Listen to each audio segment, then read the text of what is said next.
This is A Drink with the Hurricane, the talk show discussing all things growing your home care business. This video is sponsored by Home Care Evolution, where we help home care agencies adapt to changing circumstances, transform their business so that they can thrive for years to come.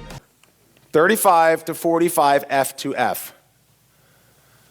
This stands for 35 to 45 face-to-face visits. Not a phone call, not an email, not a text message. 35 to 45 face-to-face, in-person interactions every single week with a key contact at a referral source. Now, this is very attainable. It does not mean drive to 35 to 45 places in a week. What it does mean, though, is when I go to, say, 15 places in a week, which is just 3 in one day. This is why so many of the people we work with are successful, because when you break it down, go to 3 accounts a day is not a big expectation.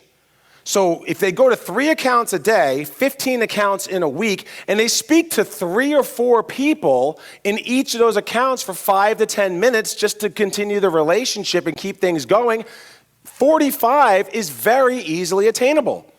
As a matter of fact, I'll throw out here a hidden number, 60 plus face-to-face contacts in a week. That's what my superstars do. That's the business development professionals who are winning these type of awards, and the owner is winning these type of awards when their person is seeing 60 or more contacts in a single week. Very, very attainable. The next thing, they have to do plus 1N. 1N stands for networking event. Every single week. Now, some markets don't have a lot of networking events.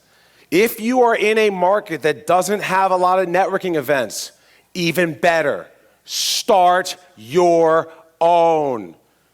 Start your own. Very important.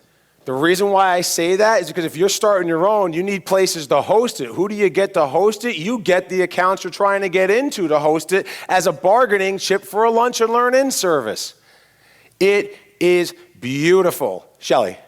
What do you do if your market is saturated with networking meetings and you have to choose the partner to go to? And that's the other side of it. And that's what I was going to get to right now. And that's a perfect question. So the other side of it, because some markets, you could make a full-time job out of going to networking events, right? So you have to pick and choose. I recommend picking the one that is going to be the most fruitful with the most amount of potential contacts in the healthcare industry. Now, those of you who are clients, I actually forgot to say this, those of you who are clients, you want to write down a note here. Fast Start Lesson 2.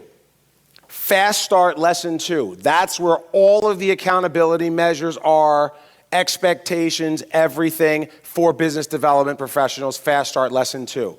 Then Advanced Training Lesson 1. Advanced Training Lesson 1. That's where I teach you networking etiquette, what to do at a networking event. I go through all the different type of networking events like Shelley was talking about here. I talk about all the different types, which ones to favor and which ones to avoid. Because in some markets, there's a ton of them in there. But the short answer is target the ones that are healthcare specific, that have the most amount of potential for return. Real quick, brother.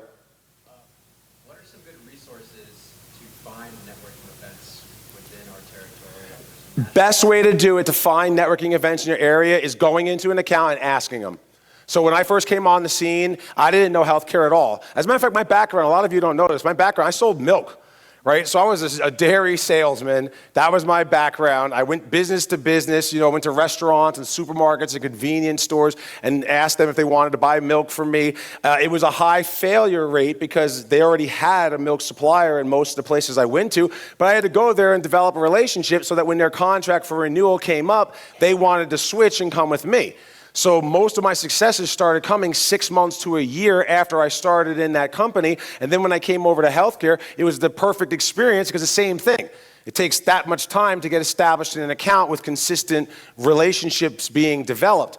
So when I would walk into my accounts, because I didn't know healthcare, I would ask them, because I knew about events, and I said, are there healthcare events? What are the events that I should go to? Who is someone that I should get connected with? I used my newness to my advantage, and all the people were very helpful. And they were like, oh, this event next week, why don't you come to this? We're hosting something here, why don't you come? Like, that's how I got into all of these places, by going to everything and getting to know. And I literally learned the healthcare industry from the industry by being a part of it, even though I came from door-to-door, dairy, business-to-business sales, right? So I just transferred it over. Very, very good question.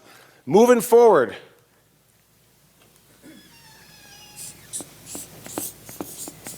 This is 1 CE, and CE in this case stands for community event. Community event. Every week they should go to one community event. It could be a wine and cheese tasting at an assisted living. It could be a dash and dine where you come in, you do a tour of the community, you get food, and then you leave and you go home with it. It could be a continuing education event that someone's going on. It doesn't matter, but one networking event, a vendor fair at a hospital, something of that nature, these are the things that you have to go to, because again, who are the people that go to these things? When it's a continuing education event, those are social workers. That's the person you want. Those are directors of nursing. That's the person you want. Administrators go to those things. Those are the people that you want to know. So your business development professional has to go to one every single week.